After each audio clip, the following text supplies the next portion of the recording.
Hello, welcome to Retro Toy Princess. I am Allison Troy. Happy Friday. um, you'll have to excuse me. I have a little bit of an allergy thing happening, so there may be some sniffles. So I apologize ahead of time. Quickly, I'm going to pop into the chat. This is sort of last minute, so I'm not sure who will pop in, but that's fine. Hello, Toy Mama. Good evening to you. I forget it's a little bit further in the day in Canada. And then around the time I'm ending, um, for anyone coming in, um, Radical Toys, and we'll be going live probably about the time I end. So definitely make sure to head over to Radical Toys. Hello, Cobweb. Good to see you. All right. Um, so really quick. Just sort of what we're doing is I have a couple projects I'm going to be working on this year. And one of them is this Masters of the Universe coloring book from 1984. I've It's been converted to PDF. I've actually printed it all out on fancy paper. One of my goals for this year is I'm going to color this whole book. Don't know if it'll happen, but it could.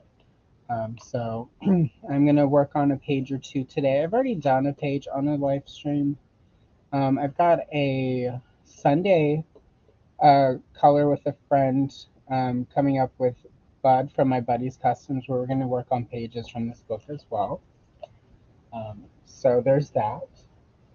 I'm going to be trying to do a few live streams throughout the next few weeks, months. Just me.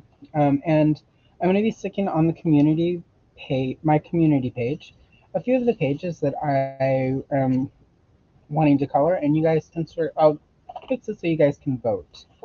So we've got He-Man on the attack track, Skeletor on his bone throne, Trapjaw with the net catching Zor. It's not a great picture, but I've got some metallic pins. I think I can do some fun stuff with this to make it a better picture, which might be fun. Man-at-Arms and Triclops, and I'm not sure what this ship is. I chatted with Adam at the Battle Ram blog and sent him a picture of this, and he was not sure what this particular ship is. Um, I think we both are sort of the opinion that it was the artist just made it up, because neither of us have seen any prototypes or any concept art that looks anything like this. So artist interpretation of something, or not. Maybe there's some concepts we have not seen yet. So anyway, this will be one of the ones that I'll stick up on the community tab for people to vote on. We have this one of He-Man and Teela afraid of snakes with floating Skeletor head.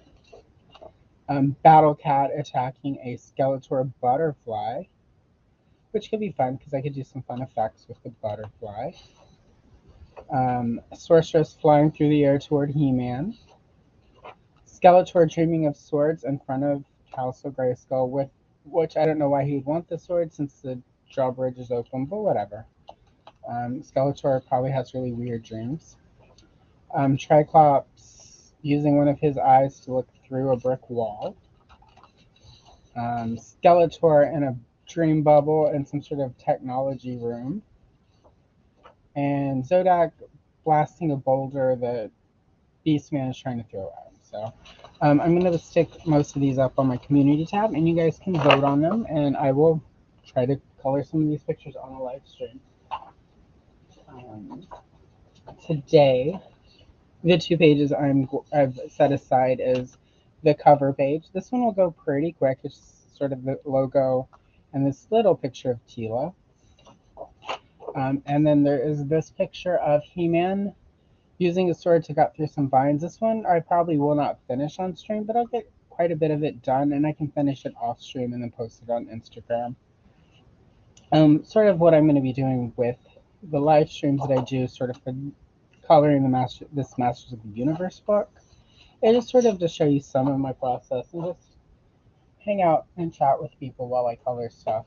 I could easily do this sort of by myself just to music and make shorts, or I could hang out and chat with people while I do it, and not everything needs to be a short. So I'm just going to quickly take that down, and then I'm going to check the chat to see if anything has been said that I should respond to, be aware. Say hello to anyone who's shown up. So let's see. Hello, hello, hello. All right. Hello, Hyperdelic. I believe I'm pronouncing that correctly. If not, I apologize. Meatloaf sounds really good. No worries.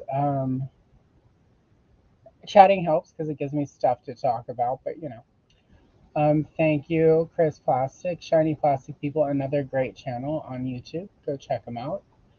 He just did some reviews of the Batman and Robin figures from McFarlane, and there's a Batgirl and a Poison Ivy in that batch that I desperately need/want. Hello, Oz. Nice to see you. Welcome. It was Oz's birthday yesterday. I believe that was yesterday. Time is weird. Happy day after your birthday. Excellent. And then just everyone saying hello. So we'll go ahead and get started. When I was a kid, I never colored these cover pages. And for whatever reason, now that I'm sort of doing this, um, doing sort of stuff like this on the internet, all of a sudden it's really important sort of to do the whole book. So I'm just going to start with the logo, and I'm actually going to do a approximate of the actual logo colors. And it's a good way for me to get warmed up. I haven't actually colored anything today, which is a little rare. I normally get up in the morning, do some meditation, and then color stuff that is sort of some of my adult books that are just for me, that don't necessarily show up on the internet or don't turn into content. So I'm gonna do that this morning. I had grocery delivery stuff and my boyfriend/part. It feels weird to call him my boyfriend because we've been together for years and we're old.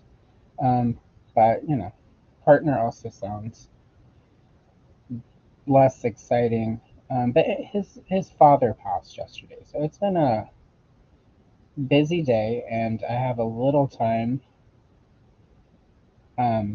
Just me and the cats, and I was like, I had planned on jumping online this afternoon to color for a little bit to work on this project and invite you guys along. And I have a few hours, and I figured I should do it because I was not particular. I mean, I never even met his father, so he was very old and in poor health for the entire time we've been together. So it's not a surprise, but it's still kind of a shock whenever somebody passes like that. So you know, like I'm sad for how Matt feels, but not. You know, I'm sad because someone's dead, but I'm not. It's not like a personal. Somebody's out of my life, so it's kind of good to be able to jump online to color for a little bit and hang out with you guys who are able to pop in and say hi, just to sort of have a little bit of normalcy because I don't know. Anyway, so that's that. That's what's going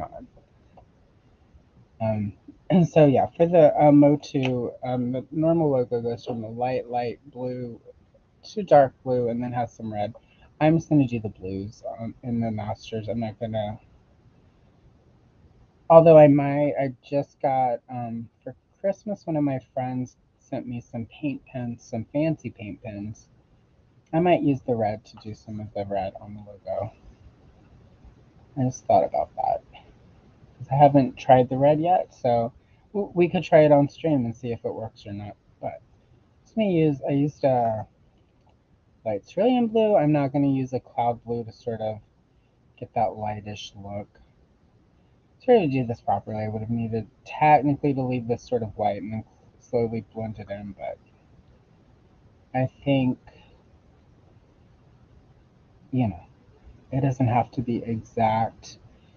I've got a couple of different Masters of the Universe coloring books I'm going to be working on. I've got plenty of opportunity to be exactly as it appears on the box art with the logo. Check chat real quick. Yeah, thanks, Oz. Like I said, it's weird because I'm not particularly like sad for myself or because I knew him, but it's a thing. So excellent. Shopping is good. Thank you. Thanks a lot. Yeah, I think for me, ooh, soda. I've still got coffee because it's that kind of a day. But yeah, I thank you, Toy Mama, for the hugs. Like, yeah, it's things where like I'm gonna have to be here for him. So like, yeah, definitely it's gonna be an event. You know, his mom passed during the during lockdown. So like we sort of went through this. He was a lot closer to his mom, and um, so that was a different experience. So it's it not as helpful, but since we sort of went through that with his mom, it'll be helpful for me because I understand sort of how he grieves now. So I'll have a better idea of how to be a good girlfriend for that. And which basically I think is going to just be chicken strips and French fries and the fancy ketchup he likes, and let him play video games and stay out of his way, and make sure the cats go and give him love. So, which is pretty universal, I think. I don't know anyone who doesn't. Even vegan people have sort of fake chicken strips because there is nothing better than a good chicken strip. So I'm just finish this logo up, and I'm using sort of this denim blue, which where it melts with these lighter blues, I'm getting a nice blend there. Not quite the same as the official Masters logo. There's a way to do that with computer art and computer coloring. I've been practicing with computer art and computer coloring stuff. I'm not there. And also, I don't personally think I would do that for coloring pages. I definitely have been working on it for thumbnails and stuff because I think for thumbnails it definitely um, makes them look better. So, and there's a lot beyond just sort of coloring pages that I want to do personally with art. So, coloring pages is sort of the fun stuff I do for the internet. Um, but in my like private art stuff, the stuff that I do for myself, I want to play around more with digital art and shopping around for sort of fancy drawing tablets this year so I can get a good starter tablet to start working on that. I've not been drawing a lot it's been years since I've actually done any serious drawing, and I've been sort of easing back into it after a long time of not wanting to do it. And I drew a few things, some Princess Leia stuff while I was doing my Carrie Fisher celebration, and I drew a couple things that I was happy with that actually looked like Carrie Fisher. And sort of that helped me sort of feel like, yeah, I definitely want to draw again at some point. And digital art, using a tablet and all the digital tools, like it's still the same. It's just not on paper and pen. So most people draw the same way, have the same style. So anyway, and then I'm now going to use this Caribbean Sea blue and just sort of blend that darker blue down and in to give it a little bit of a smoother look. I am using my extra webcam today because every time I try to use my iPhone, which gives me better resolution, I get issues with autofocus for whatever reason, anytime, I don't have any issues when I'm recording videos, but anytime I try to do a live stream through the camera, the autofocus won't turn off, even though I have the autofocus turned off. So I don't know if it's StreamYard or the phone itself, because I don't stream through anything other than StreamYard at this time. I have OBS, I believe, and I'm gonna do some playing around with that over the weekend and see if it's something with StreamYard. So anyway, all right, I think the logo looks pretty good. Um, let's see. I'm gonna check comments really quick. Yeah, that'll be cool. Yeah, Radical Toys Adam will be joining me at the end of this month. Yes, it is January. He did some amazing original Voltron art, and we're gonna work on that on the live stream, which will coincide nicely because I have some comment um, Voltron content that I'm working on that will start coming out toward around that time. So it's good synergy. Yeah, I think he does just use an iPad, and that's what I was sort of looking at. But I have a friend who does digital art also, and she has a specific tablet that looks really. It doesn't look digital when she sends me art from it, so I want to kind of go with that because um, this is anyone watching this who does sort of strictly digital stuff. This is not a knock. I don't care for it. All looks too rounded off. I like a little bit rougher edges, and I've noticed the program she uses, she gets those rougher edges. So that's just for me. Ooh, X-Men are rad. I definitely love some X-Men. If you draw some Phoenix or some Storm and you want to do another collab where I color that, let me know. Definitely also create some characters. I am wanting to. I have over the last few weeks sort of rediscovered some of my old character designs, and I'm going to do something with that because why not? So I am just really quickly, I'm going to, for the sky, I'm not going to add a sun or anything like, or a planet like we normally would. I'm just going to give it, usually like a yellowish sky in the background for Tila. Um, because like a yellow-orange sky is very not of this earth. So I'm going to go in with, and it's a small area. So I'm going to go in with this lemon yellow and just quickly put down a base sky. And I am going to have to sort of mix that up because a lot of Tila's gold stuff will end up blending in if I don't. But I'm going to start here with this really light lemon yellow. I'll probably do the clouds like pink or something. Not quite Princess of Power palette, but close-ish. For Princess of Power, I would start with that orangey pink sky and then do purple. Or green. I've actually been doing a lot of green in some of the Princess of Power stuff I've been doing for myself. Um, well, not technically. It's not on the internet yet. But I have a bunch of Princess of Power videos that I'm working on. It'll start popping up next month. And I'm going to go in with, I've got mineral orange. I'm going to use the mineral orange just to sort of do like some wispy cloud looking things in the background here. Um,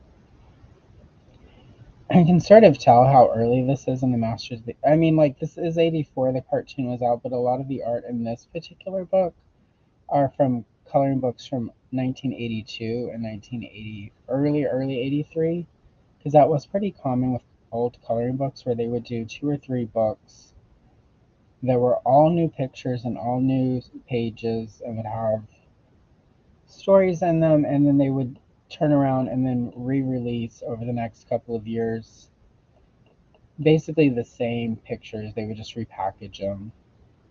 So you can tell by this art style that it's early in the brand because it's pre-Filmation. Pretty much once Filmation had hit big, all the art mirrored Filmation until the coloring books that came out after Filmation went off the air. Then it reverted back to the toy look. But yeah, so this is early art that just got sort of repackaged, repurposed into this book, which means at some point I'll buy a vintage Masters of the Universe coloring book that I don't have that I'm really excited about, and it's gonna have all of these pictures in it, and I'm gonna be mad because one of the problems I have found with buying old coloring books on eBay is people don't often show you, and they'll be really honest, like there's no coloring inside of it, it's untouched, or they'll show you the pages that have been colored, and then sometimes I'll get a book and it's stuff I already have, which is sort of frustrating, but whatever. um, I still scan them and still clean them up and preserve them because it's part of what this is trying to preserve all this old art. Some of it's pretty important to, like for Masters of the Universe, there are stories that they told in these old coloring books that's, especially the early stuff, pre-Filmation, that's pretty interesting from where the brand was. So, anyway. All right, there we go. Have a orangey yellow sky. Hello, Brick. Welcome. Happy Friday.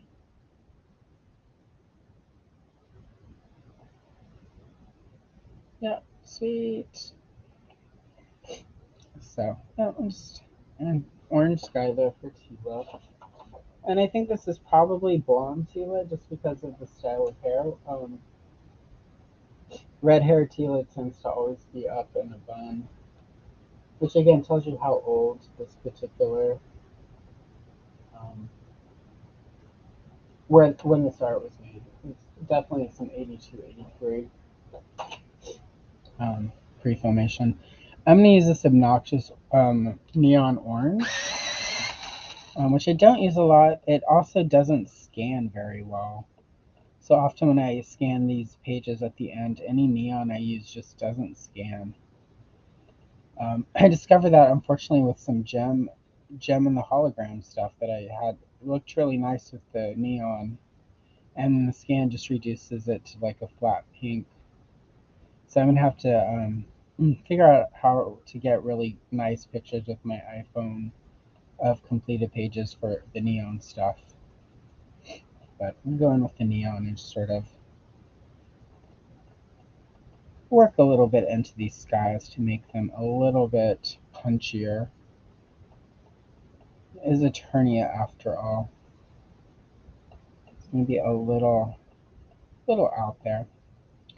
So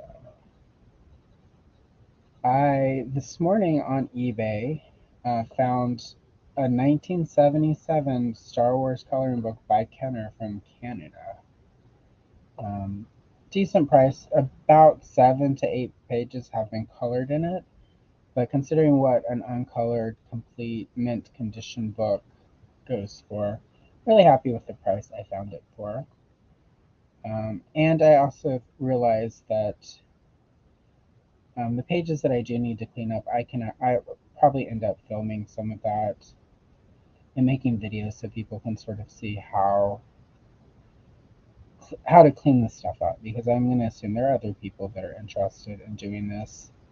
And I haven't found anything on the internet on how to do it. A lot of it's just talking to other people who do this and then figuring it out myself. So I might turn that into a video or two because, as I've said a dozen times, a big part of doing this for me is sort of preserving these stories and the art. I'm trying to not have this sort of side of some of these franchises that I think are cool and matter to me, not to have those stories lost. So, all right, there we go. It's a nice punchy sky. Let's see. Thanks, Rick. Yeah, yeah, just sort of not, it is what it is. I don't know. It's one of those things where it feels weird when someone you care about a lot loses somebody that they care about a lot, but you don't necessarily know the person enough to. So I don't know. Grief is weird. I sometimes envy my the generation of my grandparents where they just didn't talk about anything and everything was repressed. Not often, but every so often I'm like, huh, maybe there was something to that. I am using the super old, it's called English Red Light. It's Prismacolor Light Fast. It's a discontinued color. It exists in the current Premier Pencil line as mahogany. But I got, back when I was trying to do a comic strip, I had a bunch of these light fast pencils. Um,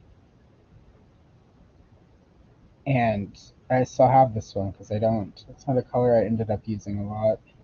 I was making, I had a serial killer clown character, so it was a lot of much brighter colors than this. So I went through many a chartreuse and a lot of crimson red colors. So, but I like to use it. It's a nice color for what it is, sort of this brownish red, and it works really well for rocks and mountains in Eternia.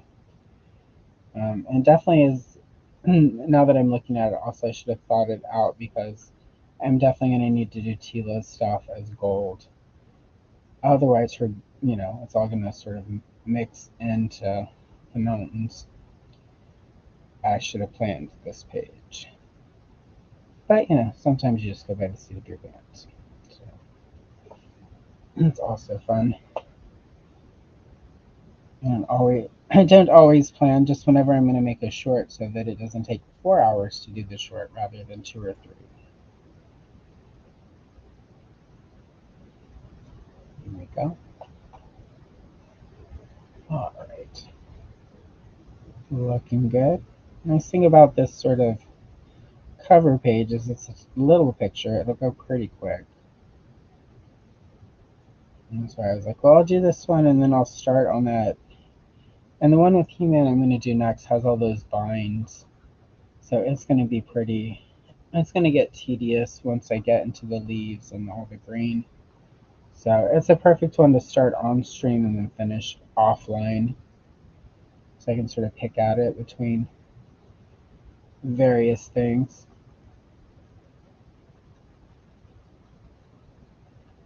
Got a couple of this sort of stuff that I do for myself, and there's one that's a lot of. It's an amazing piece of art, but it's a lot of leaves, a lot of trees, a lot of green, and it's taking me a lot longer than a page like that normally takes because it's just like I'll go in and do a couple layers of green, and then I get bored, and I'm like, my eyes start crossing. I'm like, time to move along. Oh, that reminds me. Let's see. Yeah, some that for a while that's what was happening with me. And then I started releasing some stuff. Um and I make completely different content though than say you do, so that's different.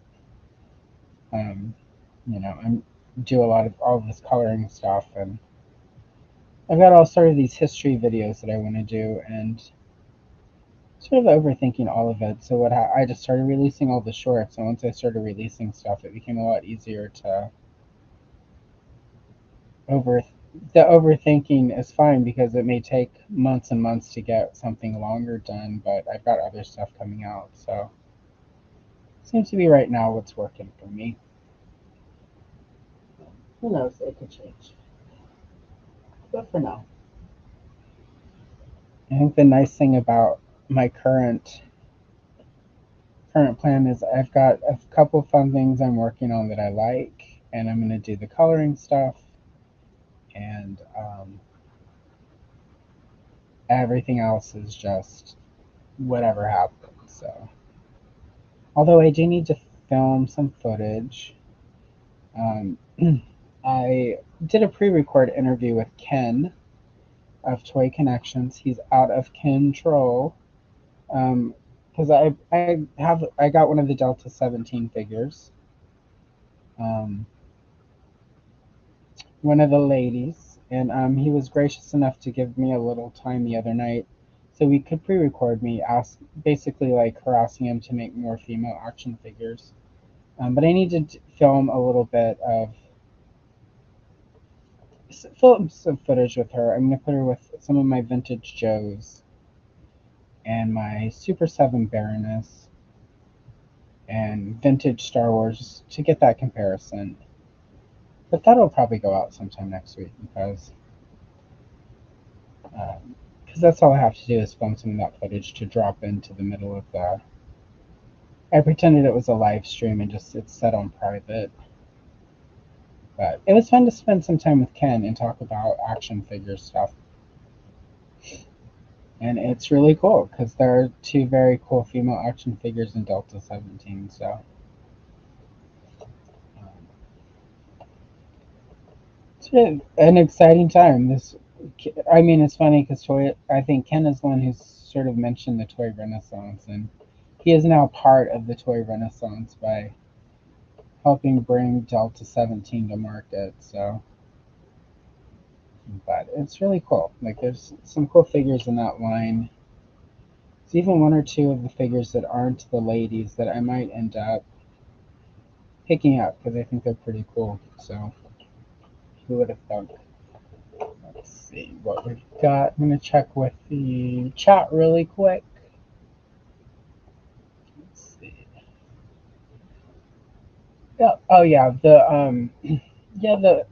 art from that book is really fun. It's also in the Filmation era, so it's done in Filmation style. It's really nice. The artist who did that did a couple of the Barbie coloring books that I have and did some Princess of Power stuff, and he's really a pretty good artist. So, hello, Attorney and Ellipse. Um, for those who may not know, Attorney and Ellipse also has a channel here on YouTube, and he does some pretty awesome content. So you should check him out. I'll figure out some point how to throw links in chat and stuff for everyone so that you can follow this stuff. But meatloaf is bacon. I'm envious. I'm loving me some meatloaf. I haven't made meatloaf in forever. Yep, Ken is one of the good ones. Thank you.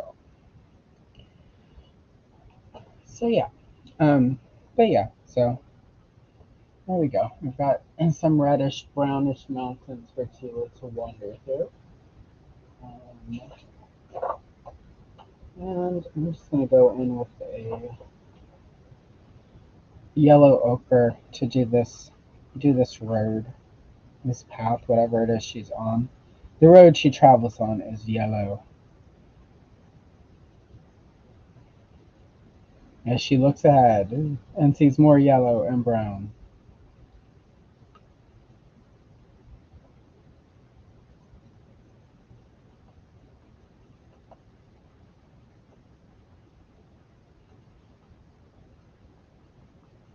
Hoping I figure out what is going on with my phone and the autofocus, because this webcam does not get me as sharp of a picture as the phone does, and that's unfortunate. So, but yeah,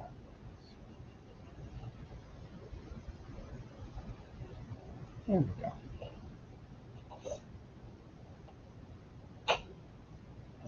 I have this little nubby of burnt ochre left. I should just throw it out because it's a pain and it's a nubby, but when you buy as many pencils as I do and you run through them as much as I do, you use them until they're gone. Because as you can see, there's still some pencil left to use, so getting a little bit out of it. Waste not, want not.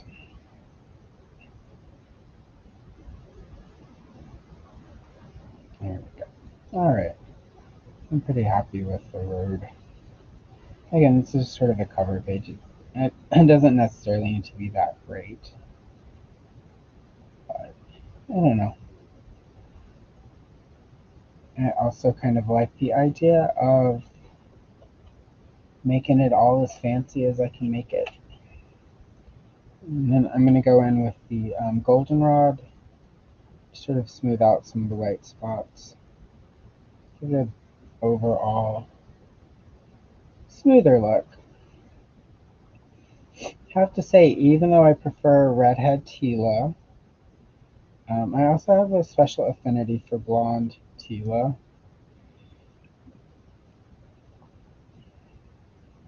I actually, while I'm thinking of it, I actually have on Monday, 5:30 p.m. Pacific Standard Time.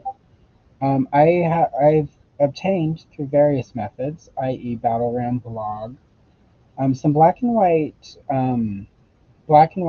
pictures of all of the vintage cardbacks that Errol McCarthy drew, including Tila. So I'm going to be doing videos where I recolor those. And the Tila one goes up on Monday, and it's sort of my normal longer form coloring video where I talk about my history with Tila, what I love about Tila, when I got my Tila as a child. So definitely, that one will be a live premiere. So if you can, definitely show up for that because those are the ones that I like doing the most. Is where I get to sort of tell a story about this stuff. My favorite part about all of us adult toy collectors is when we get into these stories about how we fell in love with the character when we first got figures or whatever. That for me is sort of that sweet. It's the reason we do all this stuff, I think. Excellent. Oh, I am definitely going to be getting the Filmation Tila. She is pretty epic. I was pretty sure I was going to get her before I saw Cobb's review of her, but after Cobb's review, there's no way I can't not get her because she's just. I really like the face paint. It looked really good. Also, I'll probably get a couple for custom reasons because the fact that under her armor she has pretty much a blank torso means I'll be able to repurpose her into various characters.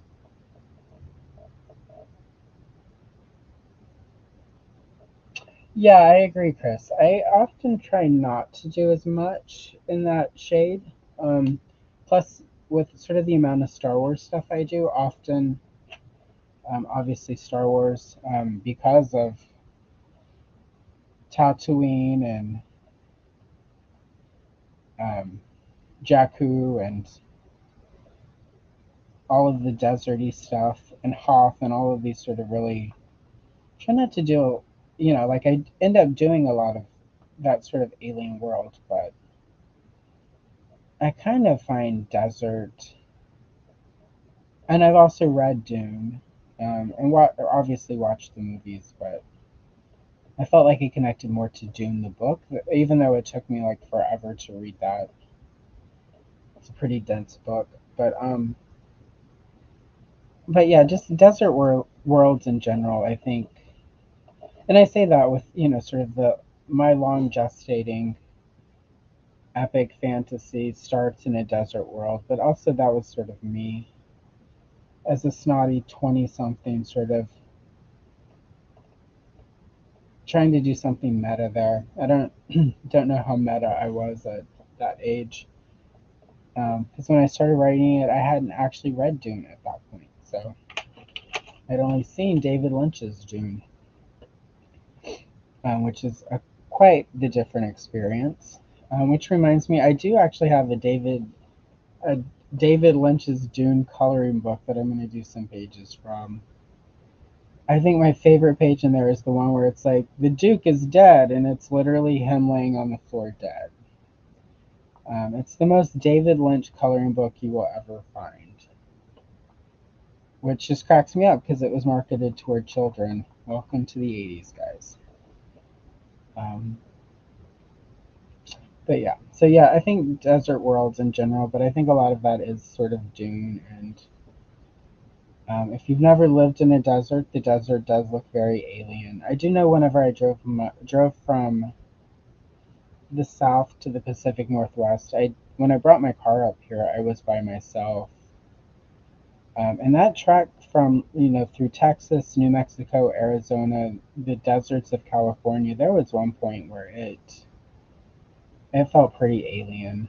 Like, it was that long stretch between El Paso and California where the time changes like 3 or 4 times.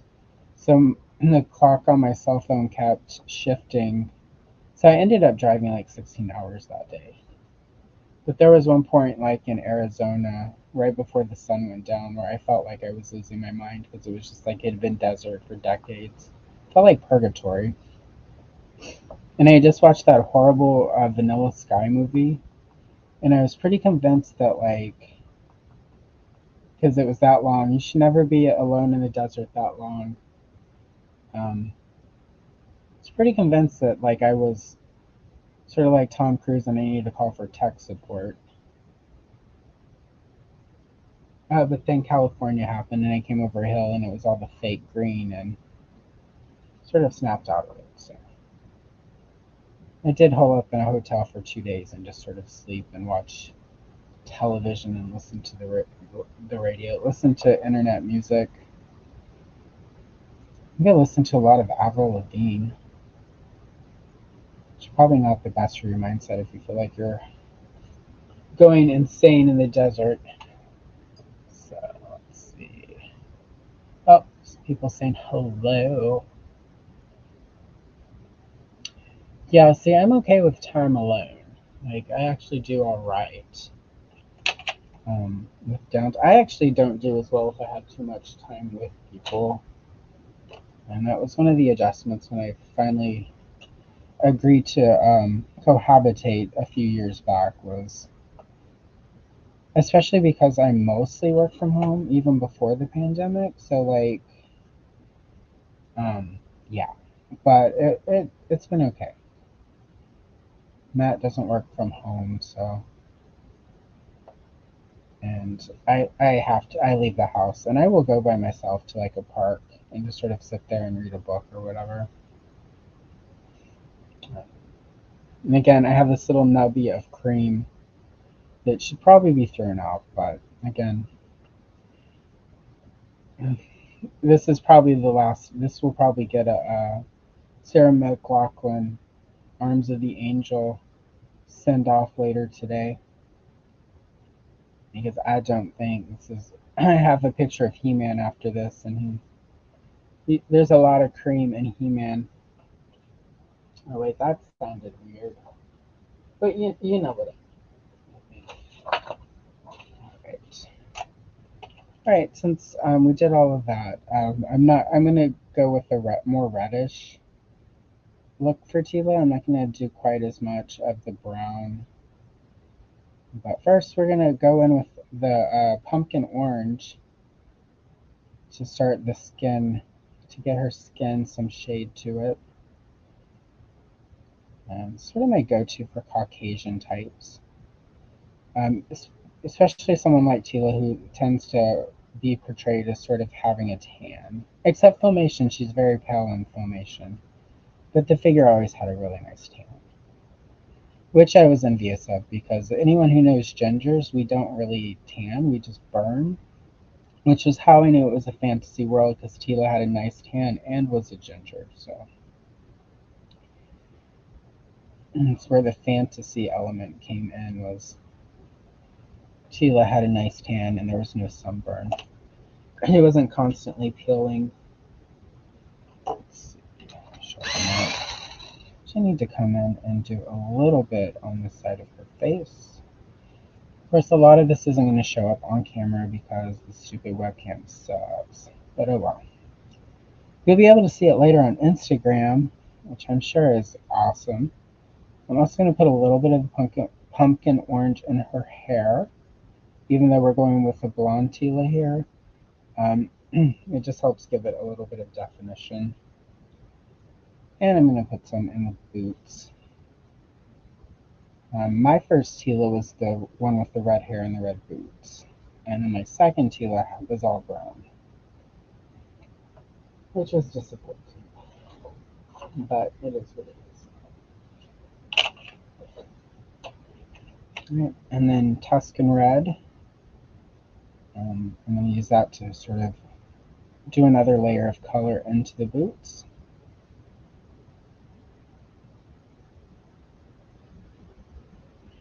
But not too much so it doesn't blend into the mountains behind her. I'm not going to do anything with the eye color because it's too small. It's kind of a waste of effort because it's not going to show up, or it'll make me have to do extra work to fix messing up the eyes. So, I will say one of the things I've been disappointed about so far for Mattel is that we haven't gotten a blonde Tila because she would be a fairly simple repaint to do. Um, this is where them sort of sticking so closely to the original toy line is like if they had done Tila as originally designed by Mark Taylor, her armor would have been a removable piece. And then they could have had way more reuse for that female buck. And it would have been really easy to do the blonde Tila. But alas, they did not. So, but this, I feel like at some point they need to give us a blonde Tila because she's a pretty big part of sort of that early Motu. And we certainly got Lords of Power, versions of everyone but Tila.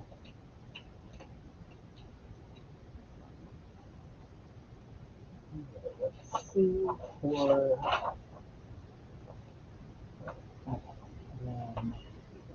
I'm going to go back in with the yellow ochre that I used on the road. I'm going to put a little bit of that in her hair to help get that blonde look. And then go in with that brulee just to sort of shade it and give it some edge. And now I'm going to go in with a yellow orange and just sort of mix that all up. It's going to be a little bit brighter of an orange, of a yellowish color than I might normally do, but based on the size of this, it needs to stand out a little bit more than I would do if she were it were a larger picture of her. I'm now going to go in. This is a salmon pink, and this is also sort of a little bit peachier than I would normally go with for Tila, but again, it's smaller. So a lot of the reason I didn't use this as much is it will sort of kill some of the details. But because this picture is smaller, I'm not going to be able to preserve most of that detail anyway. So this gives me a better overall color based on the size of this picture. So, if that's the sort of thing you wonder about if you watch any of the time lapses and wonder why I make some of the choices, it often will come down to how much detail I'm trying to preserve in a particular piece.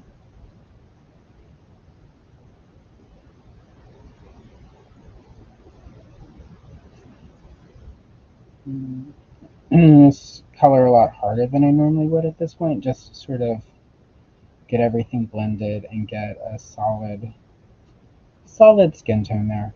Usually I would go and do a lot softer and go many more layers, but I'm not going to be able to do a lot of layers on a picture this small without it then looking overworked. So, use the cream on the boot tops.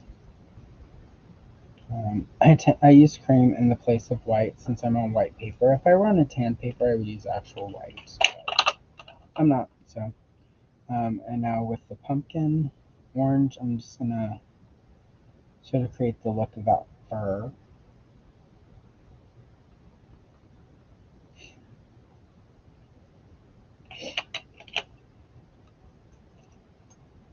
And then it's a smidge of the yellow ochre. It helps give it sort of that furry look without overdoing it. And now the yellow ochre I'm going to use to sort of create a gold look for the armor.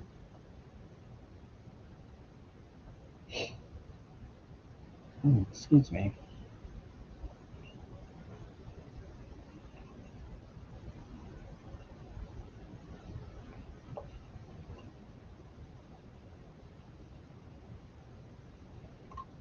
As everyone looks, oh yeah, we still got people watching. Hurrah! People aren't completely bored. Good to know.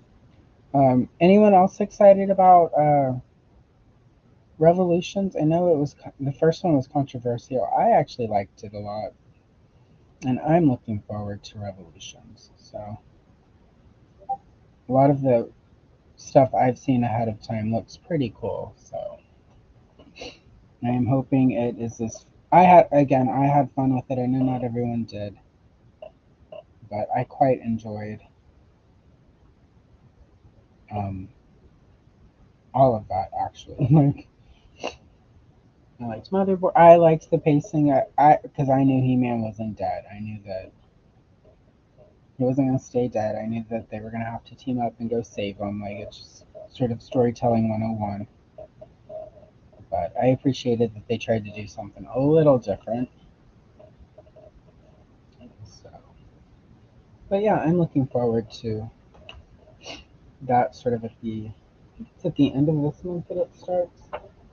Let me double check and make sure I turn my Netflix back on for it because I right now go back and forth where I turn Netflix off, then I turn it back on, and I go in and watch everything that I want to watch, and then I turn it off again, and then turn on Hulu and do the same, etc., etc. It's just too expensive to try to have them all at once. As others have mentioned, that it's sort of become the it's become as expensive as cable, which is what it was supposed to replace. And I don't even watch now that I do stuff on YouTube. It's like I don't even watch a lot of stuff that isn't on YouTube.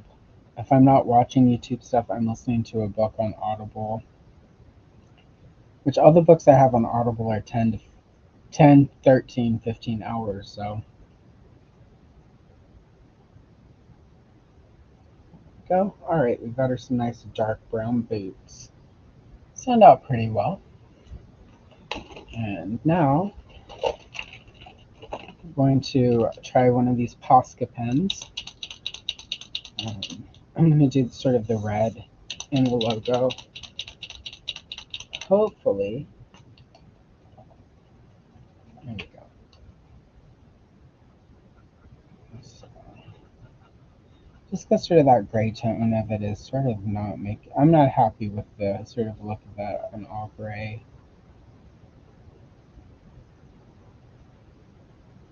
And it's helping it helps it stand out a little bit more. It looked really nice once I put it sort of in a plastic sheet and then I opened the Trapper Keeper that this is going to live in.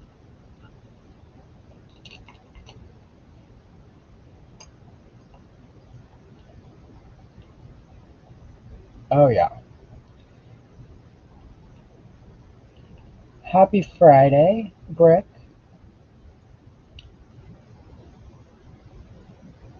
Yeah, I get why some people felt this. There were parts of the story that I did feel like were a little.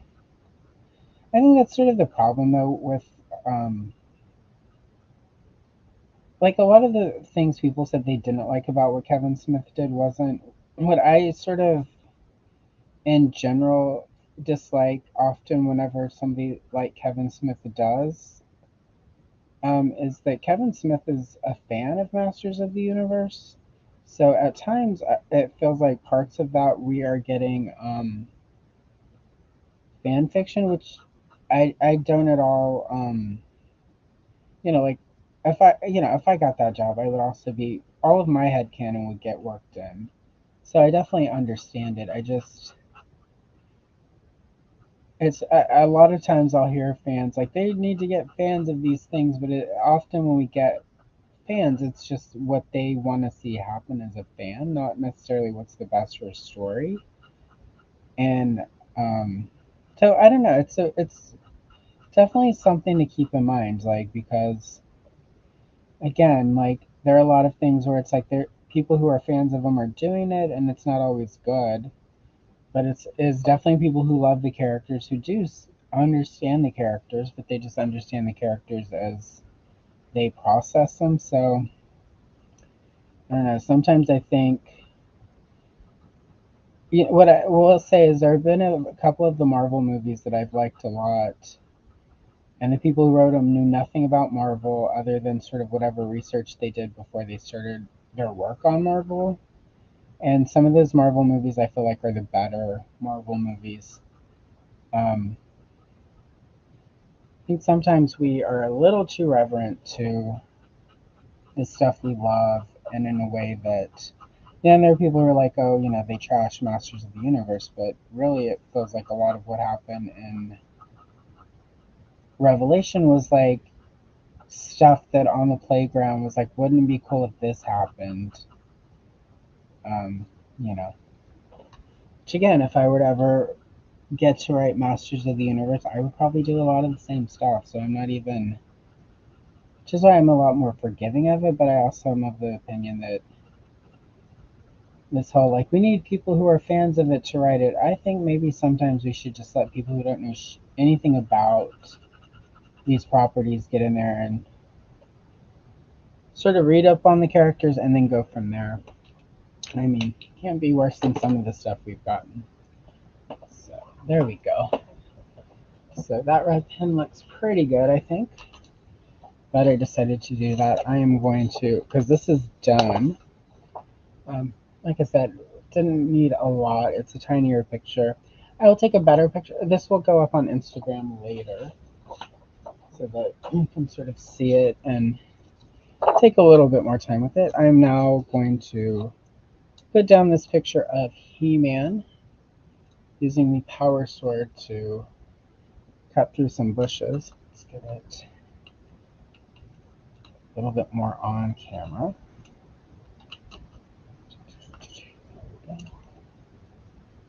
Excellent. This one I probably will not finish. So I'm only going to do about another hour-ish. There's a lot here, but I'll do what I can do, and I'll finish the rest online and stick that on Instagram as well. Um, so yeah. So normally I do sort of the background first and then the person. Um, Today, because I'm just going to work on this for another hour, I am going to actually sort of do a mixture. I'm just going to work on it. I'm going to work on it like I would work on it if I weren't filming it. So when I do things for shorts or for videos, I try to follow a certain pattern so it's more interesting in that format. But I think sort of sitting here doing it live, I think it's probably a little bit more interesting if I, since I'm not going to finish it on screen, I think it'll probably just be more interesting to work on the picture as it needs to be worked on. So anyway, with that said, I am going to start with a green.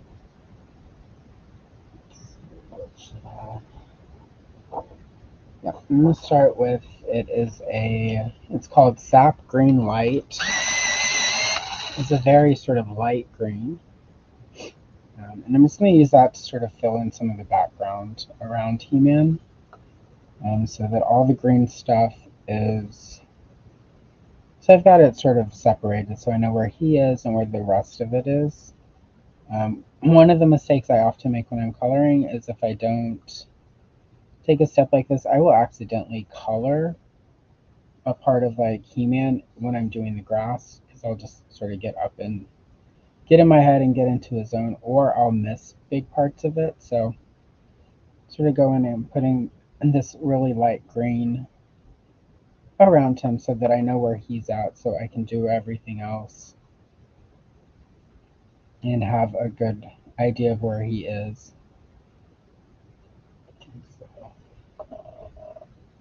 And all of this is just sort of generic background stuff.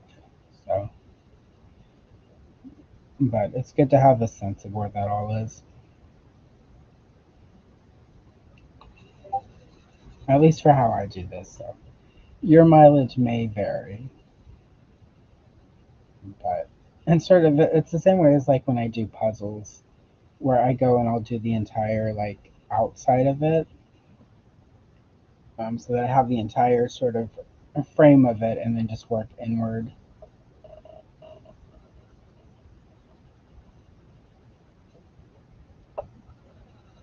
As one thing I've been thinking about doing is I have a bunch of vintage Kenner Star Wars puzzles, and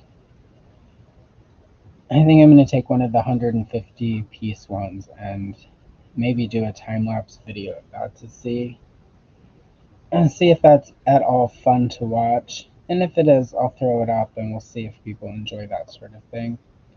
And if not, it's a fun one off video, but I don't know. That's the sort of stuff that interests me a lot about these old properties. I mean, most of them are still going, but sort of the old school parts of Star Wars to me are the early days of Kenner, when there was like they didn't have toys yet. They were doing coloring books and puzzles, and those RV vans that they did are really interesting to me because it's very 70s. Um, I mean, I was alive for that, but I was a little too young, I think, for the whole the RV van thing. And I vaguely remember my grandparents having like a CB radio in their truck, and them being on these like long rides talking to other people on the CB radio. Or I could be imagining that because it was a really long time ago. But I do seem to remember like my grandpa having some sort of CB handle.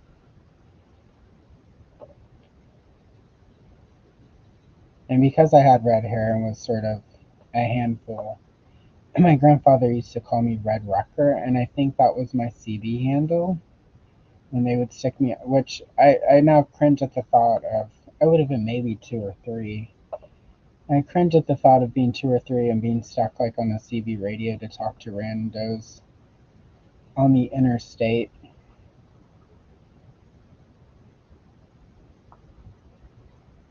But in the 70s, they were wild. Let's see. All right. I don't want. Yeah, like it's a weird design, but it's sometimes cartoon stuff doesn't translate well. Yeah, he does pretty well. I mean, I'm not gonna. I enjoyed it, but I do feel like at sometimes we're getting like sort of the games he would play as a kid. Not complaining. I'm just saying sometimes that's how it feels. So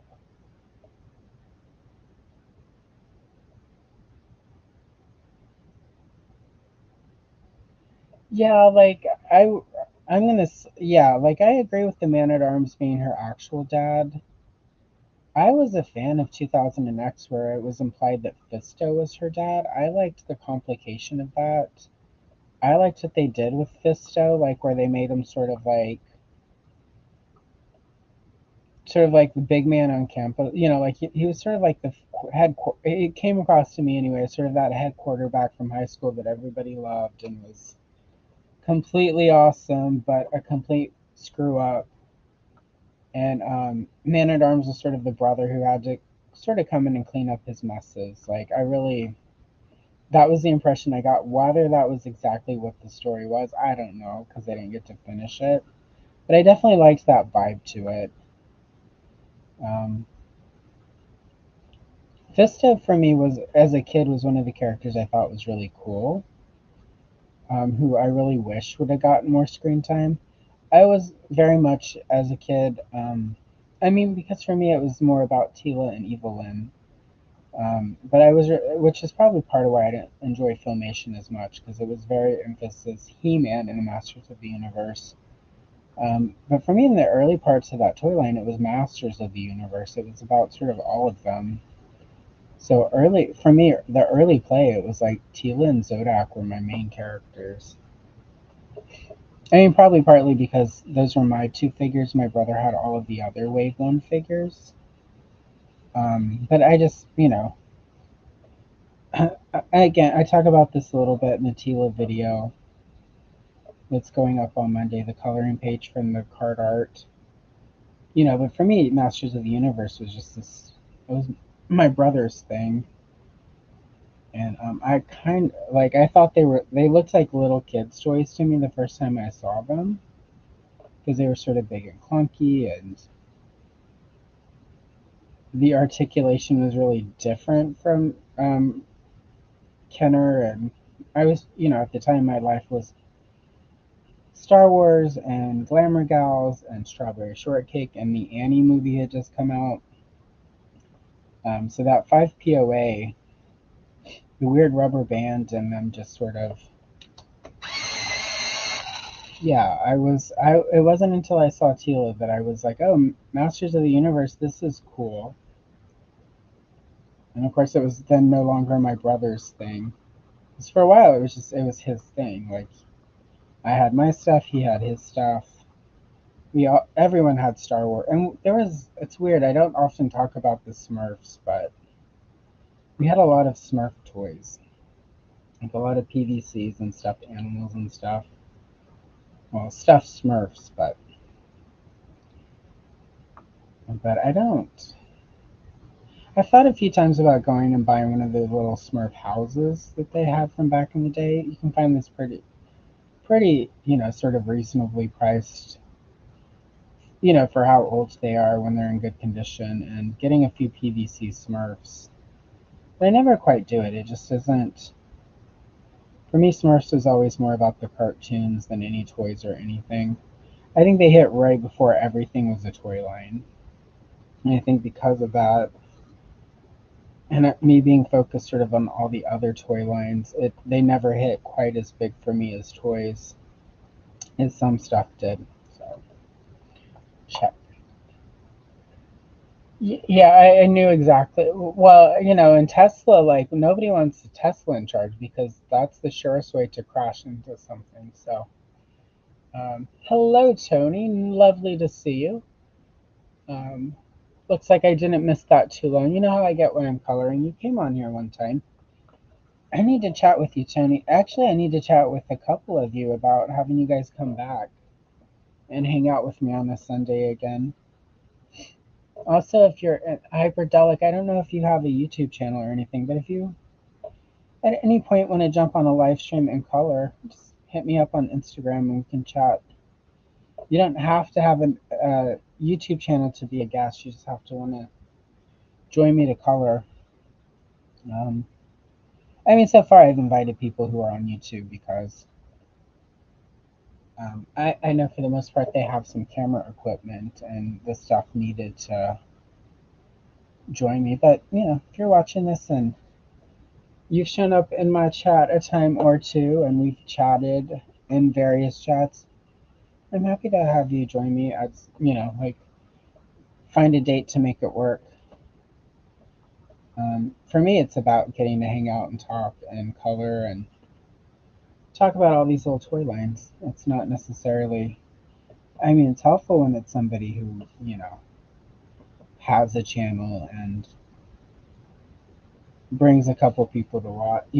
Few people come to watch them, but it's not the main motivator for me.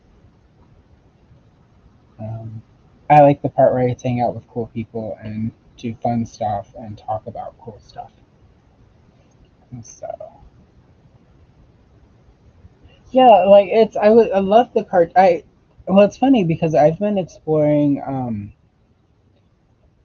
One of the big sort of toy things for me as a kid were color forms, and they kind of just like aren't a thing anymore. And I recently found during the pandemic, like I was sort of going through all of the toys, and at one point, my mom, when she was pregnant with my brother, was having a lot of health issues. She had miscarried the year before she had him, so like her pregnancy with him um, it wasn't all sunshine and roses. So we were at the hospital a lot, and the hospital we went to is across the street from a mall. It's in Temple, Texas. It was across the street from the Temple Mall, and so often they would, like the long hours we would be at that stupid mall, stupid hospital. Somebody would, my dad or my grandparents or somebody, an aunt, an uncle, whoever was, sort of on Allison duty that day, would drag me over there and get me. And at one point, I think it was when my mother's sister, that aunt, had driven over from Louisiana, she bought me this big color form set, a Mickey Mouse one that was like just it was one of the huge deluxe sets, and I really loved that. And I remember playing for a really long time in the hospital with that. So I found that set on eBay and bought it during the pandemic, and then found I wasn't a big Barbie girl. Barbie was always kind of ugh.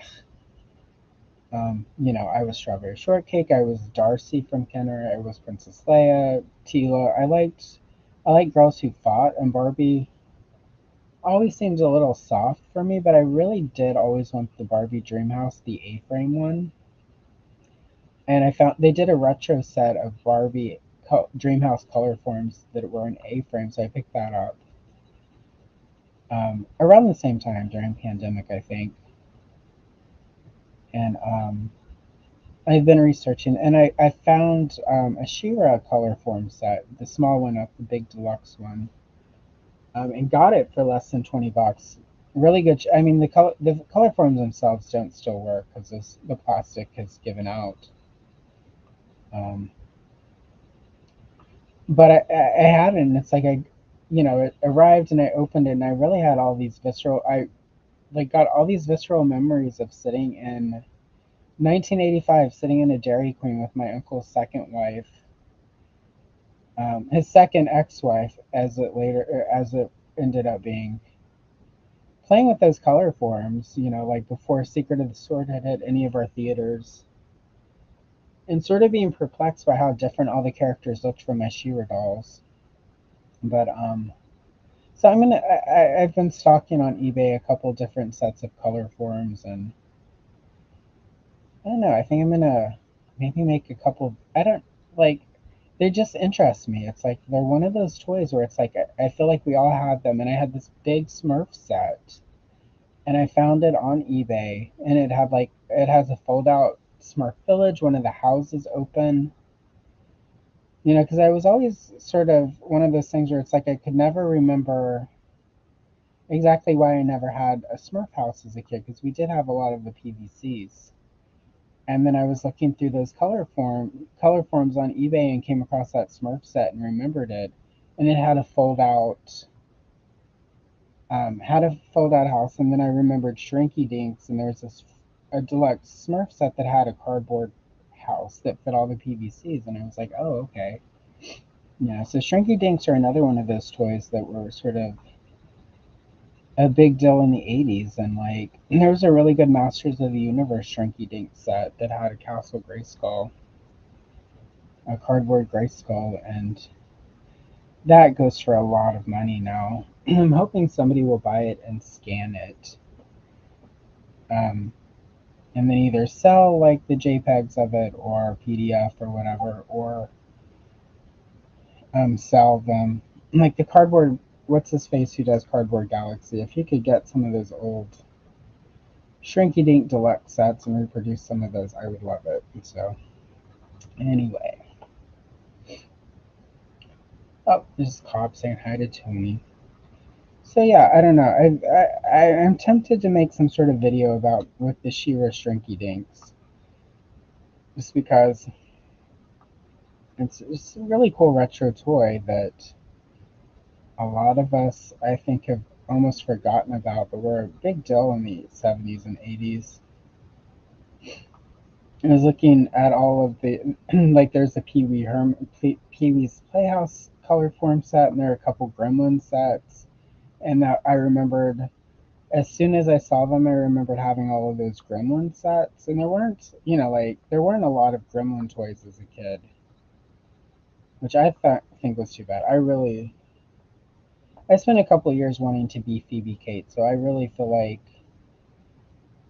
LJN missed out when they didn't do a Phoebe Cates doll for Gremlins.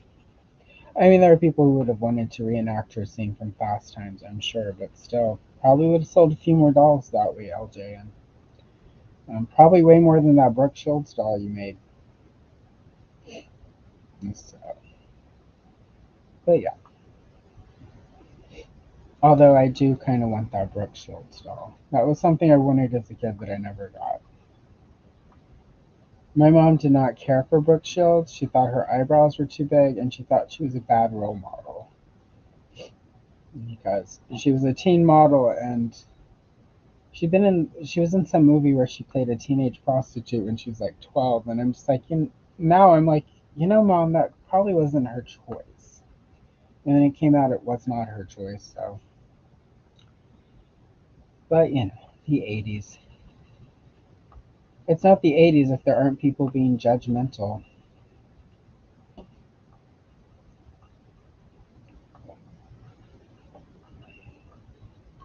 There's a lot of green on this page.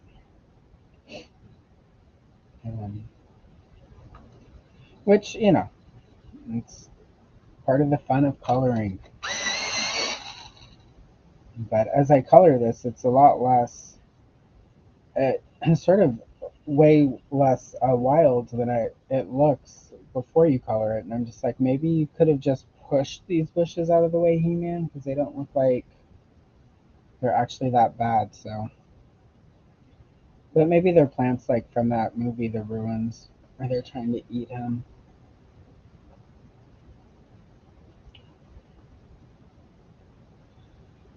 All right. Okay, I've got my sort of green base coat down there. I mean, there will be more green, but that's sort of the basic, so that I can sort of go in with the other greens and do shading and give it some variance.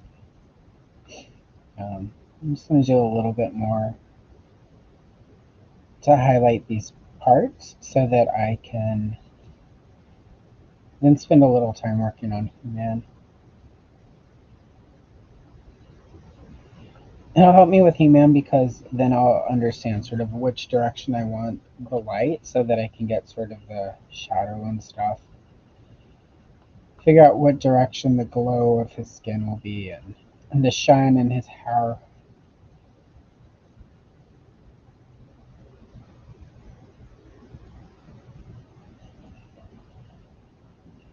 There we go. This is like I would have hated this page as a kid because it's like I literally would have just gone in with my green crown and brown. Basically, that's what I'm doing now, but I have way more greens than I would have had in my little box of Crayola. Too bad Lawrence isn't here. He could have heard me say crayon, which is how you can always tell allegedly when somebody's from the South is how they say that word.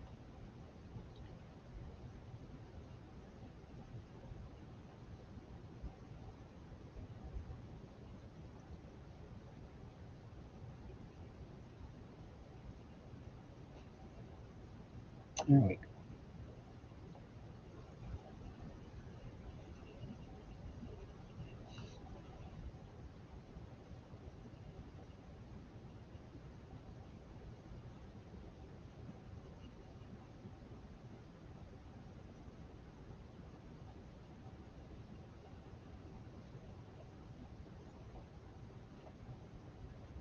Put a little. I'm gonna put a little of the darker green under him, just so he's standing out more. And then I'm going to do a little bit, some of the branches, but not all of them, but just a few so that, again, I have a good sense of where everything is at.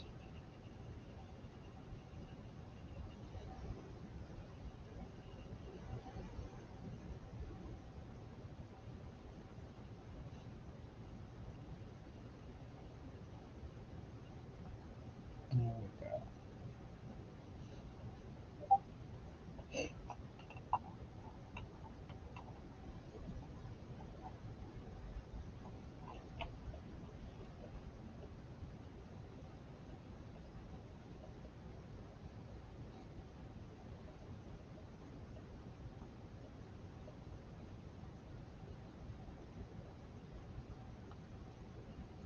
All right. I think. All right. I've got all the green I want to put down just at this moment. Obviously, there needs to be more green, but that's sufficient for right now.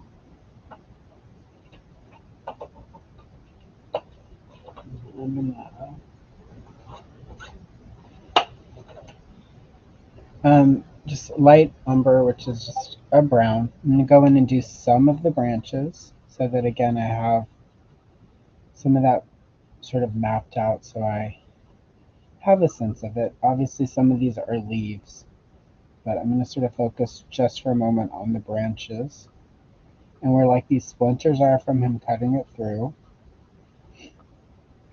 And I'll be layering colors in, but right now I'm going to get sort of a basic outline of what the picture actually is. Because it's pretty messy the way it's drawn. So until the color goes in, it's kind of hard to figure out what all I'm actually looking at. It looked a lot busier until I got all the green down there, and now it's way less busy. So it's just going to be going in with different shades of green and different browns and sort of taking a lot of steps so it doesn't all blend in together.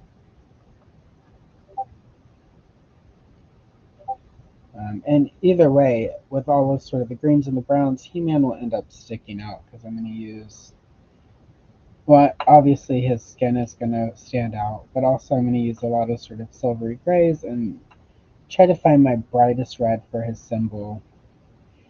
And I'm going to try to go with a really yellowy blonde shade for his hair so that the hair really also stands out among all of this. I'll have to be careful because I often use brown for blonde hair to sort of give it some shade and to give it some texture. But if I do too much of it, it'll make it too dark and it'll just sort of blend into all these branches and vines.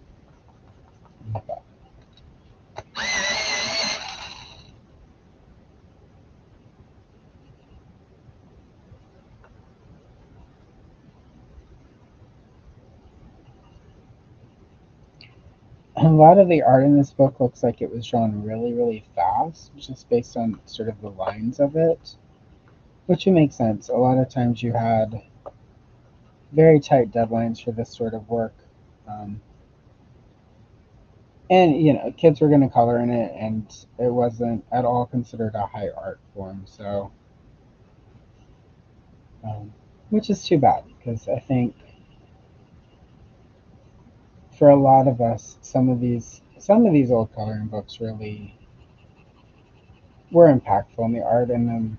Like there's a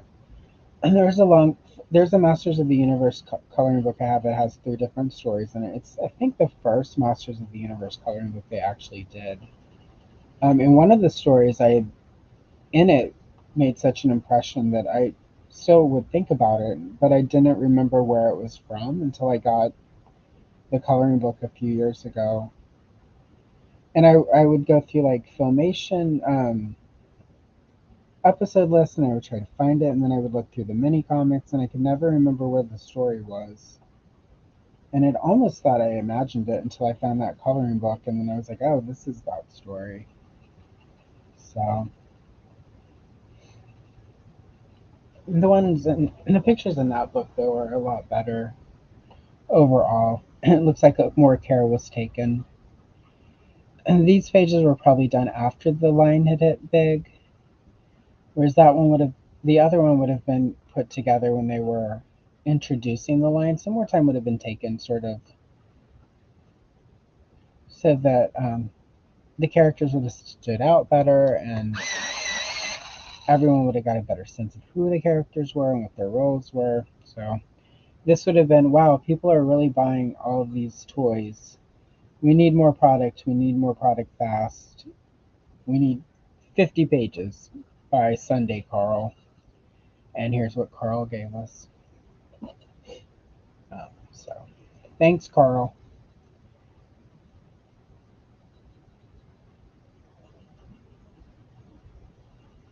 All right.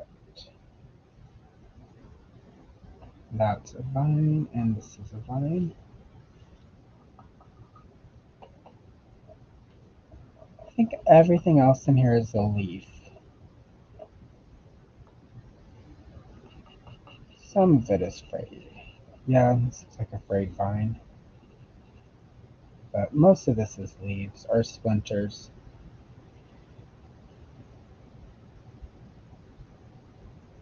Let's do that right there. And that's leaves. Okay. And that's like splintered. Okay. Here we are.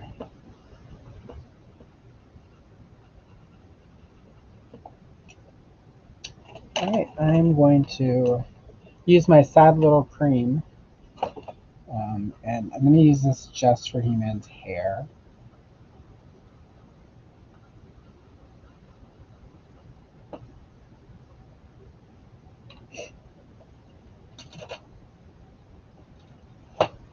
And for his skin, I'm going to use eggshell. Although eggshell is getting pretty close to where that cream is, so. Or is this? Yeah, it's eggshell. Okay. Eggshell and cream look really close, so. But I'm going to go down and get basics, his skin covered.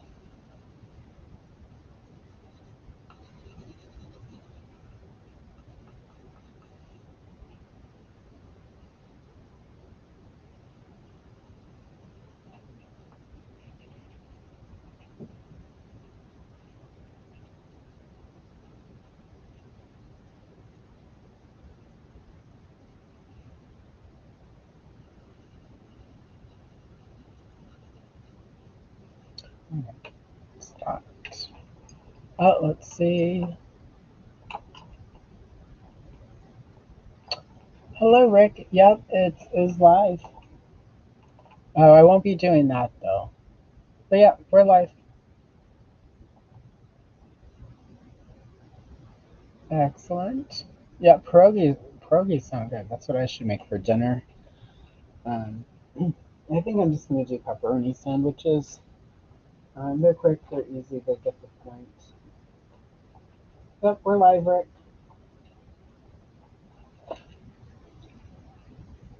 Alright, and I'm going to use this cadmium orange to sort of shade in He-Man's skin.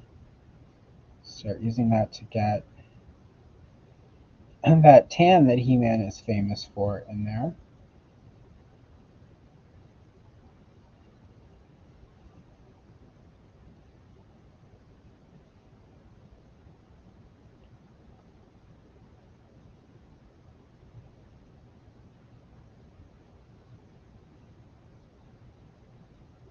I used to use vermilion orange, but it's too close to the orange that I'm going to use for his belt.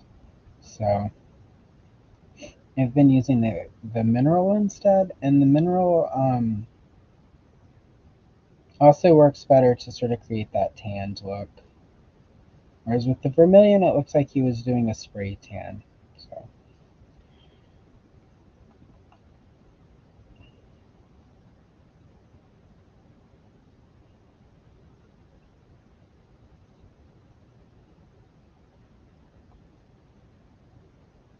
There we go. All right. Oh. Let's not forget this arm over here.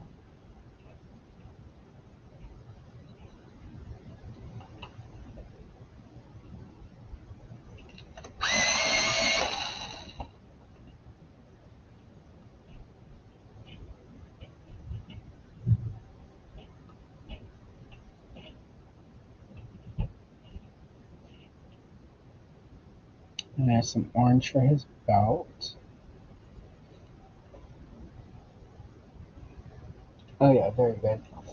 He'll stand out pretty well, I think, from all the green and brown. I'm gonna go in with regular orange and just finish the belt off.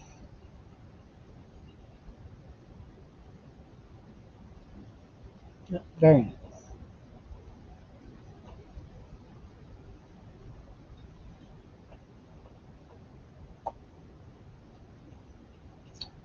All right, so He-Man has he has like brown shorts, I'm going to be doing so much brown for the vines that I'm going to lean a little bit more into red, but I'm going to start out with just a basic chocolate brown for the shorts. And then I'm going to go in with this Tuscan red and finish the shorts out so that they still are brownish, but they've got the red so they don't blend into the tree and the vines and all the brown and the foliage around him.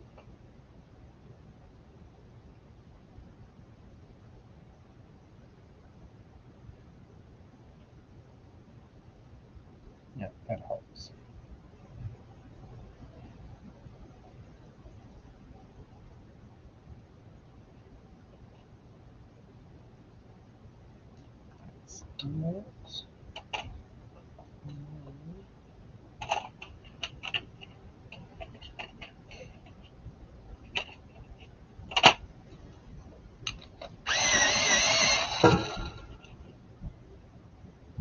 Right. I'm going to do his armor now. For his armor, I'm just going to use a cool gray.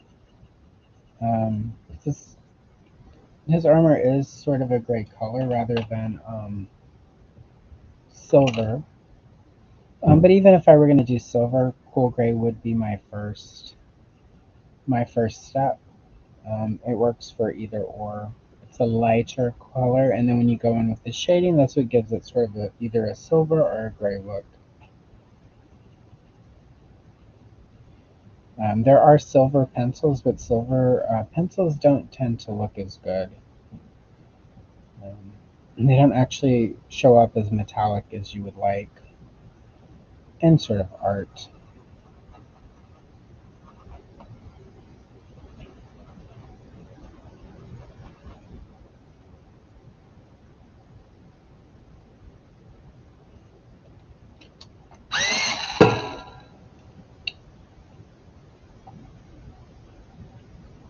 Hello, Eldor. Lovely to see you, sir.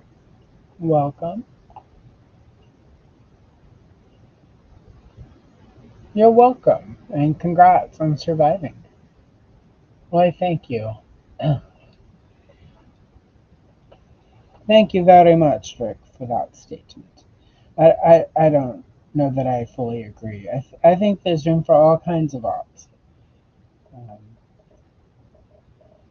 but I've definitely seen some people do amazing things with coloring pages.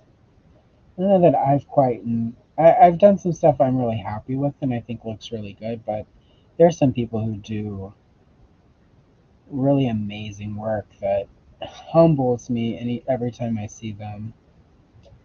So,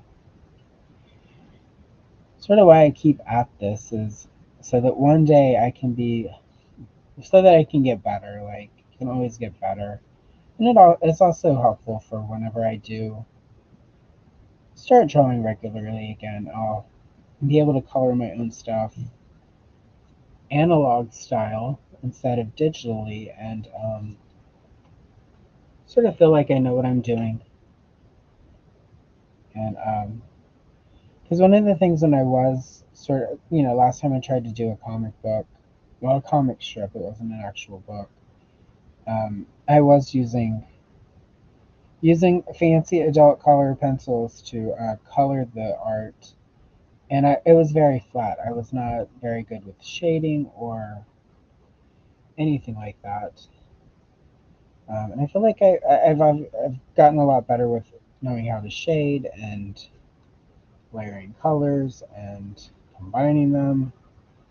So it's definitely once it's time for me to start doing my own art again, I definitely feel like I'll be able to deliver a better quality as far as once it's time to add the color to it.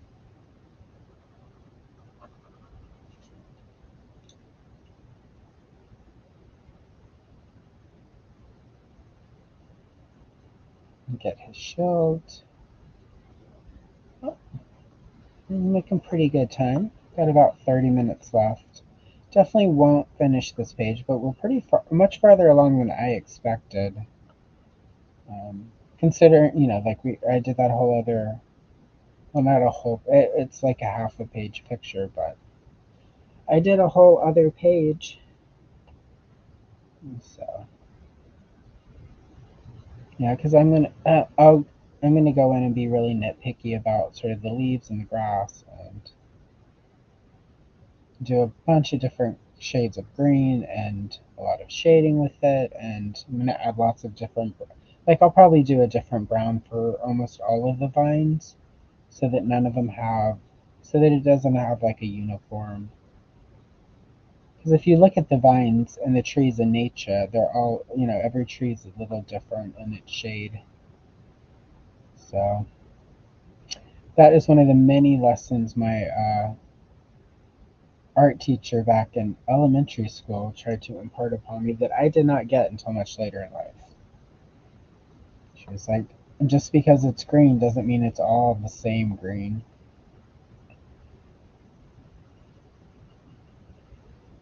I am lucky she liked me and kept at it. I think she would be quite happy to know that it took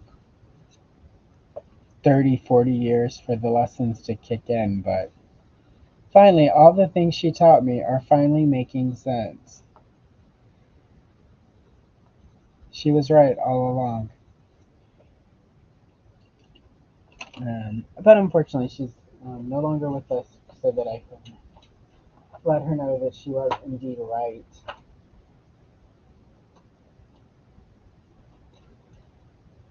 All right, I'm going to go in and let's put some orange in the shield,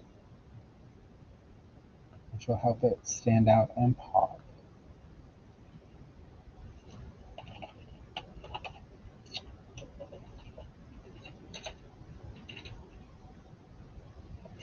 And I'm going to use this poppy red, which is an orangish red, to sort of shade it a little bit and to give it a little bit more depth. The orange I used can look really flat, so adding a little bit of this poppy red to it will help deepen it.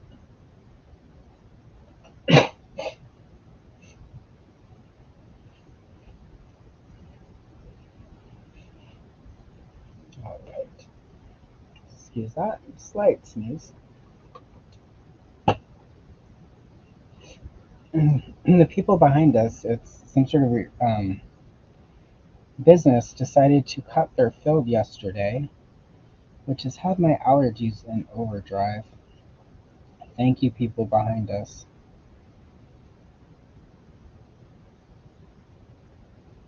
Let's use the poppy red to do his little, the red of his arm. Well, can, oh, actually, his armor I think was red sometimes.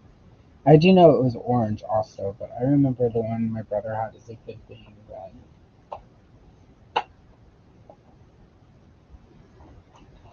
So I'm gonna go with red. I think too much orange is a disservice to He-Man.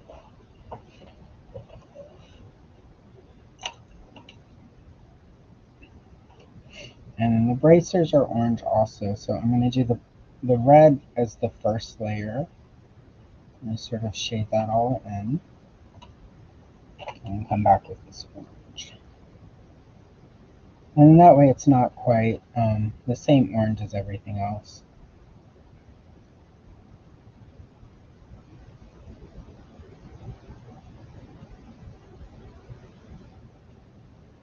Excellent. Alright, very good.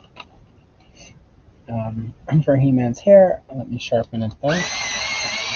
So I've got that cream down. I'm going to use yellow ochre. And I'm going to go in with the yellow ochre and do like sort of strands.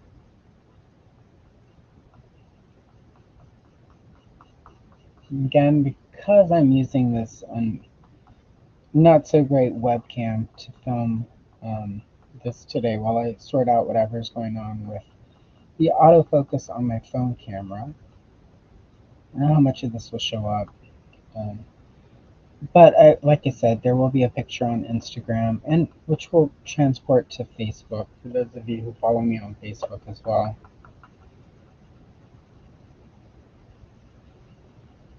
Note any if you're on one of those but not the other, it's all kind of the same stuff at this point. I have all of those accounts are set so that if I post on Facebook, it goes to Instagram. If I post on Instagram, it'll go to Facebook. So um, you get the same stuff no matter which of the platforms you're on.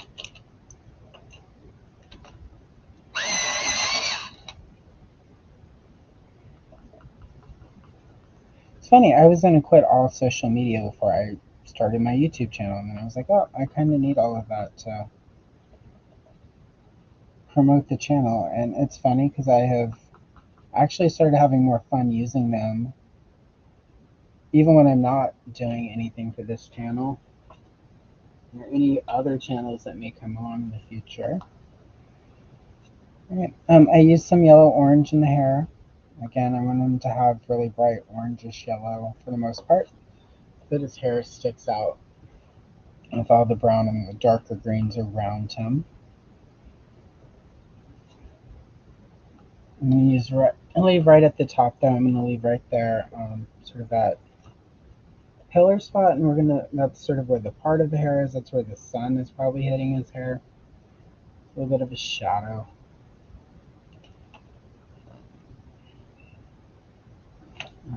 So I'm going to go in with the cream really quick and do his teeth and his eyeball.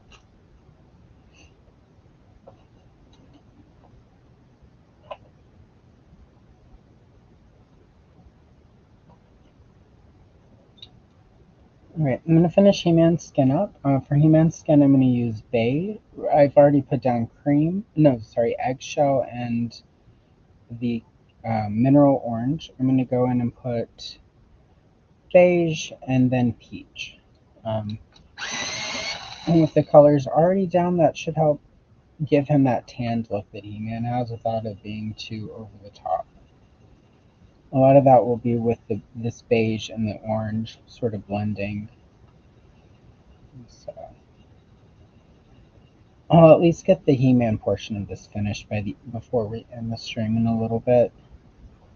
So at least that way the main attraction is done, and then all the leaves and trees and shit you can see on one of the other social media platforms. Thank you to everyone who popped in. I know this was really random and last minute, but I want to start trying to do a few of these, especially while I work on this He-Man book. I sort of went through the whole book, and one, there's I think 70 pages, so that, even doing a short a day, that would be a lot of shorts. So I was just like, I'll do some of these as, some of them are not very good pictures that, I'm just going to sort of color them on my own time. And those I'll post on social media, like Instagram/Facebook. So if you're interested in this sort of project I'm doing with the book that these are from, you will. And then when I finish it, I'll have a video where I just have all the pages sort of in the video. I might do like a flip through. I buy a Trapper Keeper, and that's what I keep everything in. So this will have its own Trapper Keeper when it's all said and done. So I might do some flip throughs like that, where I flip through the entire completed book. I haven't decided how to do that yet, since I have not completed any coloring books yet that I'm working on for the channel. Haven't had to figure it out yet, so. And that is something to worry about further down the line. But I have a couple that I will hopefully finish this year. There's a strawberry shortcake one I've been doing shorts from. It doesn't have as many pages in it. It's a modern coloring book of old pictures. That one I'll finish because I've used a lot of that for shorts.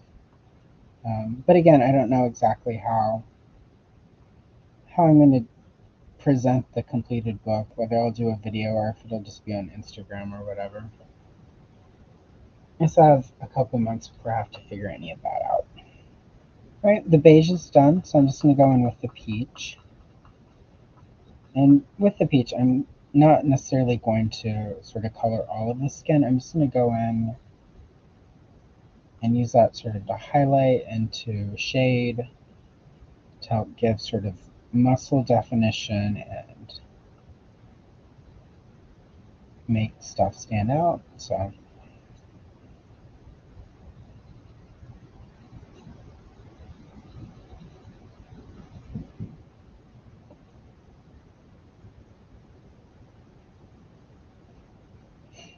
check chat really quick. Oh, I have the electric one. I also have a couple of these little ones. Once they get small, I use those.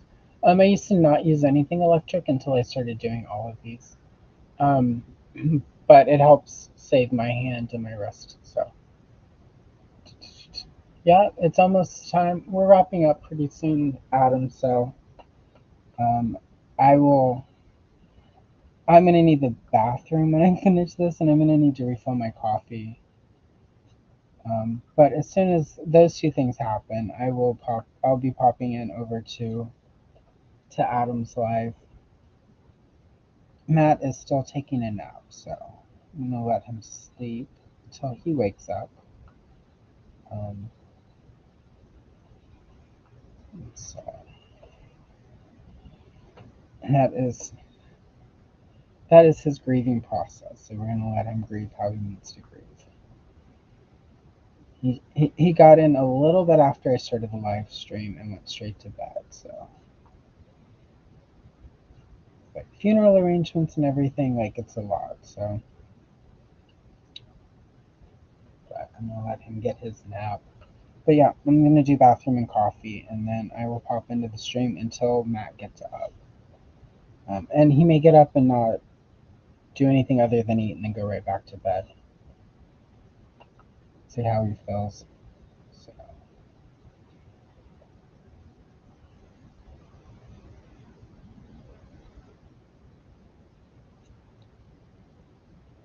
all right, that looks pretty good there. I'm gonna use this pumpkin orange just to sort of go in and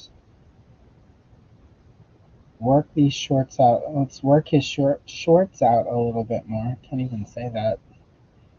But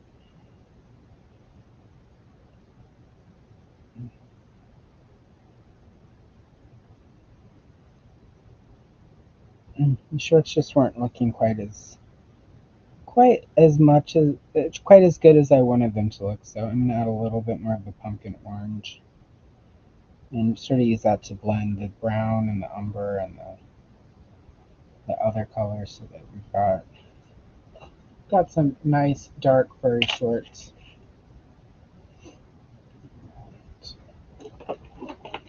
Oh, knocked the fancy markers over.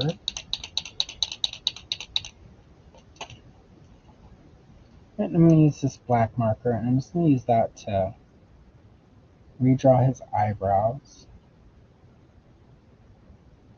And then put his eye back in there. I sort of lost them under all of those layers of color. I'm going to use that just to reestablish a few of his face. A few of his face. A few of his facial features.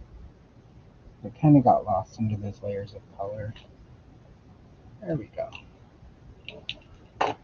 Yep, he's looking good.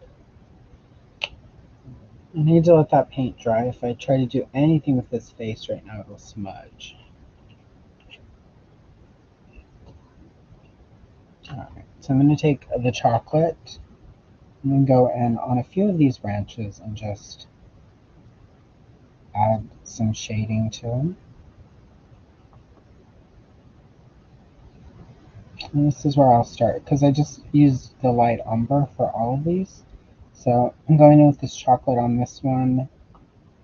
Gives this one a little extra. It'll make it stand out from all the other ones because it's no longer going to be the exact same shade of brown. Let's do a couple of those. And space it out. And then I'm going to still go in with probably another color and do a few more.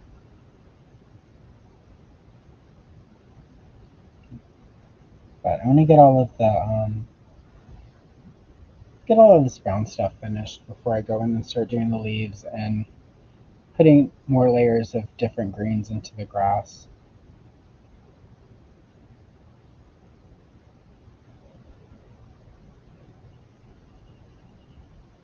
It's funny, the one adult coloring page that I'm working on that's been taking a while, it's right now it's down to leaves and vines and trees, and I spent like probably 2 hours last night just going in with green and just adding green, different greens to different leaves. It's going to be really nice when it's done though, so it's worth it. It's just sort of the tedious side of it.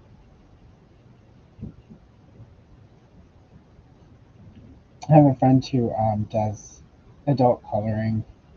We'll often go get coffee together and we'll sit, and she has like a bunch of, this is where I got these paint markers. She gave them to me as a gift because she'll bring them when we go color together, and I admire them. And I've borrowed them a time or two to do on mine. But she'll go in with that black marker and she will just basically paint over backgrounds if they're too complicated and she doesn't feel like doing them. She's like, oh, I don't need all of this. There's definitely been a time or two where I've been tempted, but I've not reached that point yet where I've felt like wholesale I should just go in and completely obliterate the background. I also tend to if it's an adult coloring page I'm working on, it tends to be an artist that I really like. So it's harder to go in and sort of cover up somebody's art, especially when it's an artist I admire or I wish I could draw as well as they do. So, all right, it's 1:52 my time. Well, no, it's 3:52 my time, but it's an hour and 52 into the stream. Just a good time to start wrapping up. I'm gonna finish this fine right here, and then I'm gonna check chat, and then we'll wrap up for the day. As I mentioned earlier, I'm gonna try to do these sort of afternoon, just me sitting here rambling, coloring a page from this He-Man coloring book. I'm gonna try to do a few of these um, regularly, just and if it's only a couple of us, there's nothing wrong with that. It's actually easier when it's just me if it's a couple of us for me to sort of not feel like I'm ignoring chat as much. But if there are a couple of you, you also can chat with each other, and it's not as big of a deal if I'm not quite as on top of chat. So, but I also appreciate that I'm not talking to myself completely. Hello, Largo. Lovely to see you. Um, that video that you put up that I watched the other day, Largo, that's up for everyone to watch, right? It wasn't just a limited thing. Um, Even if that particular video isn't, definitely if you're not following Largo on YouTube, definitely do. He does great work. I quite enjoy his voluminous, I can't even talk, his plethora of content. Also, he does his infinite playlist, which I have submitted songs to him. I'm going to, at some point soonish, when we can hammer out all the details, I'll be appearing on Largo's Lair for the infinite playlist. But I'm definitely going to check him out before that because several of my favorite content creators, Ken from Toy Connections and Lawrence from A Punk with Toys, have been on there. So definitely go check out those and check out Largo's Lair. It's a fun little detour in ToyTube or ToyTube world. But yeah, there was that. Hopefully it's out because it left me with a lot to think about, and I appreciated that because not everybody makes that kind of content. So I definitely appreciate the thoughts provoked, Largo. Okay, very good. Yeah, I liked. I know, like it's hard, right, to sort of test drive stuff, especially when the algorithm can be so um, persnickety about what it wants to push and what it doesn't want to push, and trying to stick you in a box. But I quite enjoyed it. I found it.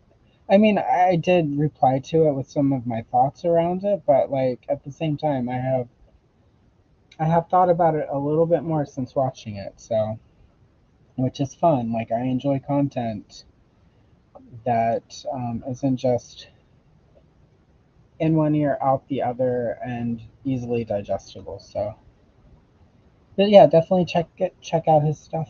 Like he's a good guy. I don't think anyone in here though who's making content like I am lying about. Elder, for instance, great content. Go check out his custom work. Shames me. Eldor also will be joining me in February. He's going to be bringing his magnificent Castle Grayskull art, and we're going to color actual Elder art. It's not going to be from an old coloring book, so that's exciting to me. It's like Adam from Radical Toys will be on at the end of the month, and we're going to be doing some original Voltron work, artwork that he's done. So also a lot of fun. All right, so it's about time for me to wrap this up. This obviously is not finished. We got He-Man done, which is sort of the main thing. I'm gonna do all the leaves and more of the grass and the branches and stuff. I will put the completed page on Instagram, which we'll share to Facebook. So, and I'll share it so that it's on both of my Instagrams because I do right now have the one that is channel specific, and then I have the one that's sort of all of the, the Allison reality of Allisonness. Um, so, so yeah, it'll be on one all the things. I'm taking over the media. So anyway, thank you. Um, and really quick, as mentioned at the beginning of the stream, but I realize not everyone who is here now was here then. There are a couple more pages from this He-Man coloring book. I'm going to put some of these up on my community tab, and I'm going to put it up for a vote, and you guys vote on which ones you like so that when I do a future live stream, I can do one of these pages that you guys have voted on. There's some cool stuff in here. Um, yeah, because as I said, one of my projects for 2024, 2020, how is it 2024? Anyway, one of them is going to be I want to do this whole He-Man coloring book. So I'm going to put these up and go vote which ones you would like to see, and those are the ones I will work on for live streams in the future. So. Uh,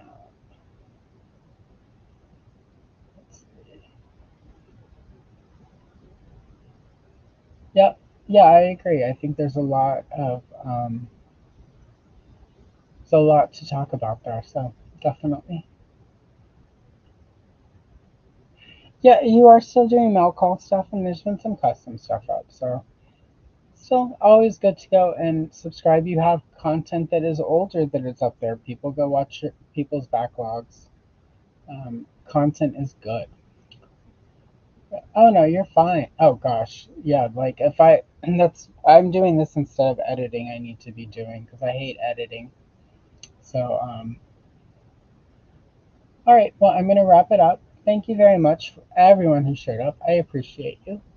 Um, and I will see you around the various chats. Radical Adam at Radical Toys is going live in like right now. So definitely after bathroom and more coffee, I'll be over there. So hopefully I will see you there. And if not, I will see you somewhere this weekend. So thanks. Have a great day. Allison Troy, Retro Toy Princess, out.